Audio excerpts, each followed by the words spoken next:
Ne çok birbirinize benzemeye başladınız. Evet şey söyleyeyim. Bir saniye. O zaman gereği yaparsınız. Dur ona geleceğim. Tansu Çiller ne yaptı? Tansu Çiller'in sözünden sonra bu ülkede, bakın bu ülkede bu dergi kapağı Nokta dergisi 1993 Haziran ayın dergi kapağı. Tansu Çiller'in sözünden 3 ay önce yapılmış bir kabaktır. 100 Kürt zengini diyor burada. Bu 100 Kürt zengini içerisinde Türkiye'de ilk onun içerisinde 6 tanesinin ismi geçer.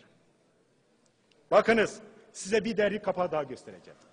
Bu da Ekonomist dergisinin son sayısı. Yani bu ay çıkan sayısı. Türkiye'nin en zengin yüzü.